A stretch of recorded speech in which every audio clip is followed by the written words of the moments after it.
बिस्मिल्लाहिर्रहमानिर्रहीम। अस्सलाम वालेकुम टू ऑल ऑफ़ यू। जैसा कि आप सबको मालूम है, पीएसएल की जो ड्राफ्टिंग है वो आज हो रही है और उसमें जो है प्लेयर्स पिक किए जा रहे हैं। और इसमें यह है कि जो बड़े सीनियर प्लेयर्स हैं, जिस तरह अहमद शहजाद हैं, शाहिद अफरीदी हैं, हारिस सोहेल हैं, वो मोहम्मद हफीज़ हैं और कुछ प्लेयर्स बड़े जो ज़बरदस्त रहे हैं, उनको किसी ने पिक अभी तक नहीं किया।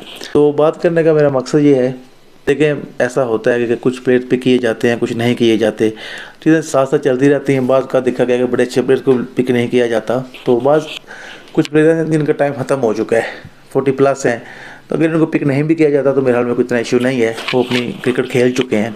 तो बेहतर है यंगस्टर को चांस दी जाए। और बड़ी खबर जो है वो मैं जो आपके लिए लेकर आए हैं वो ये है कि गुजरात के खिलाड़ी हैं जो कि बहुत ज़बरदस्त लेदर बॉल के 8 बॉल के प्लेयर हैं और डोमेस्टिक क्रिकेट खेलते हैं, उसमें बड़ा ज़बरदस्त परफॉर्म करते हैं।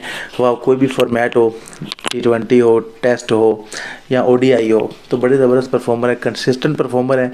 टीम पाकिस्तान में भी इनके आने के काफ़ी चांसेस थे लेकिन जगह नहीं बना पाए। तो जनाब अब इनको PSL में पिक कर लिया गया है। बिल्कुल जनाब, मैं बात कर रहा हूँ तैयब ताहिर की, जिनका तल्लक है गुजरात से है और गुजरात की तहसील सराय आलमगीर तल्लक रखते हैं तैयब ताहिर। वो जनाब सेलेक्ट हो चुके हैं PSL के लिए और कराची किंग्स ने उनको पिक किया है। तो उम्मीद करते हैं कि वो PSL में अच्छा खेल पेश करेंगे और इससे अपनी मुश्किल जगह भी बनाएंगे। आता हूँ कि पाकिस्तान टीम में भी इंशाल्लाह इनकी सिलेक्शन होगी। हम तैयब ताहिर नेक तमन्ना का इजहार करते हैं। Thank you very much. वो तो ठीक है।